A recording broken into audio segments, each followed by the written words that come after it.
So I'm day 2 of my drive back home from Texas to New York.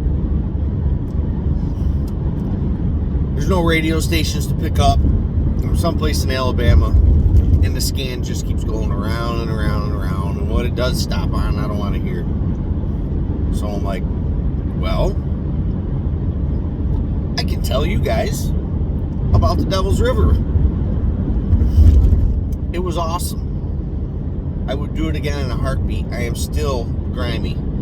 I am still dusty from the drive out. I've still got beach mud in the wheel wells of my tires from the next morning fishing in Rockport for redfish, which we struck out on. I struck out on everything. Nick and Chris got a couple of black drum. There were about 5 million black drum, and they managed, I think, 3 of them, to tell you how hard that was. But the Devil's River is the most amazing, most beautiful water I have been on officially. And as JP likes to make fun of me for saying, JP, you know this is coming. The Devil's River is the most beautiful, amazing water I have ever been on. Period. End of story. I don't know what could beat it.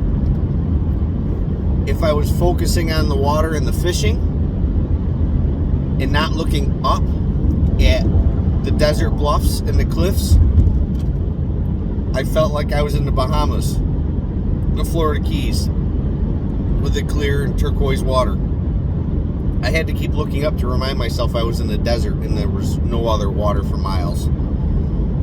And I had to, and that reminded me, when I would remember that there was no other water for miles, how fortunate I am to live where I live in New York, where I have 3 different waters I could be on from the front door of my house in a matter of 100 yards to 3 minutes, and the entire state's like that. So the Devil's River really put a lot of things into perspective for me, but it was absolutely gorgeous.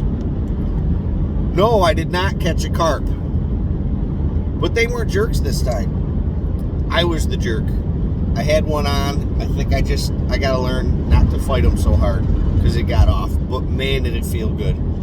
Another one, I made an awesome cast and it picked it up. I tried to set the hook and it just came right out of its mouth. When I brought it back to me, I inspected the fly and the line was around the hook and through the bead eyes. What are you gonna do? I caught a ton of smallmouth bass, a few largemouth bass. I got to see hundreds of gar. I believe they were common gar, and mostly I think they were called leopard gar. That's what they looked like. Leopards. Absolutely beautiful. It was like floating in a fish aquarium. The shallowest water was crystal clear. I fought fish that looked like they were floating in thin air. You couldn't even tell they were in water. Those visions are stuck in my head forever. Once you got a few feet deep, it took on the turquoise look. The deeper it got, the deeper the turquoise got. You knew you were really over deep water when you couldn't see the bottom anymore. And that had to have been 20 feet or more. The river bottom looked like looking at a topographical map. I can't describe it any other way. Ridges that went along with the flow of the river, and bellies in between. There were places where the water was so shallow and so skinny with the kayaks that you had to get in between those ridges or you'd bottom out. And it was like trying to keep a truck. Those ridges were so narrow in some places, it was like trying to keep a truck in the ruts. And then there were other areas where I could put my pedal drive in and pedal back and forth on it. There were a lot of areas where I kept the pedal drive out for most of the time, but I kept my paddle strapped to the side. I stood up and my rudder was down, and I simply drifted with the river reached down and adjusted the rudder every now and then to just keep drifting right, and I'd sight fish and cast and catch fish and drift and just look around. It was absolutely amazing. There were whitewater rapids, and I ran them with the Hobie. I found myself, we portaged, and portaging means you hold on to the handle and you let the kayak go first through a lot of the whitewater rapids. And I found myself at the top of this really good rapid telling myself I wanted to run it, and I really thought I could. And I knew bad stuff could happen too. But at that moment, I said, you know what? I didn't drive 2,000 miles in 3 days to walk my kayak. Everything was strapped down good.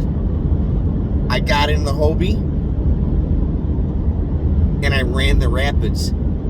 And when I got to the bottom of those rapids, without dumping it, without smashing anything up, I wanted to go back to the top and do it again. I felt like a little kid, and I felt like a man. It's the only way to describe it. It was absolutely amazing. I did that twice. There was a lot of portaging. We had a tailwind on the Devil's River, which 2 people after the fact told us, you had a tailwind on the Devil's River? Did you buy a lottery ticket too? The exact same words from 2 different people. Did you buy a lottery ticket too? Apparently headwinds is all you get on the Devil River. We had a tailwind until the last 3 miles on the last day. It was absolutely amazing. I'm going to do a bigger review in my garage with the Hobie and all the dust on it and the mud on the bottom of it from the redfish excursion and all the new scratches. I'm going to do one with the Hobie in the garage, but I just wanted to get this out now because I'm so pumped. It's the last story for my book. It's been lived. I'm ready to write it. I'm going to be home sometime tomorrow, Sunday, get the car unloaded, get everything put away. I took Monday off. Monday, I'm writing the final chapter. Can I finish the whole thing? I don't know. Can I keep it all in one chapter is the bigger question. I've got the road trip there, and then the trip on the Devil's River followed up by the saltwater at the end, and the trip back. It could be half a book. I'm going to have to be really conscious about how long this is. I think I can really get it all into one chapter without making it too long and getting a lot of the feeling of what we felt out there. Moral of the story, the Devil's River was absolutely amazing. I would do it again in a heartbeat. Will I ever find myself on it again? I don't know. It took a lot for me to take all this time off to leave home.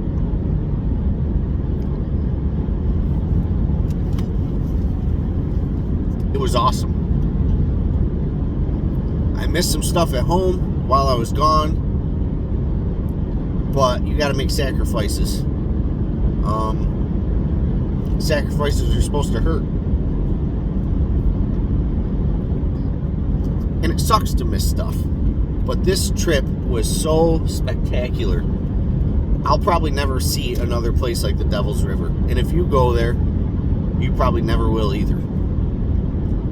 So check out the Devil's River in South Texas if you want like a river trip of a lifetime. You don't even have to fish. If you just kayak, go online, look it up. If you can do it, set it up. That's it. I'm just going to end it the way I always do. Call in sick and go fishing.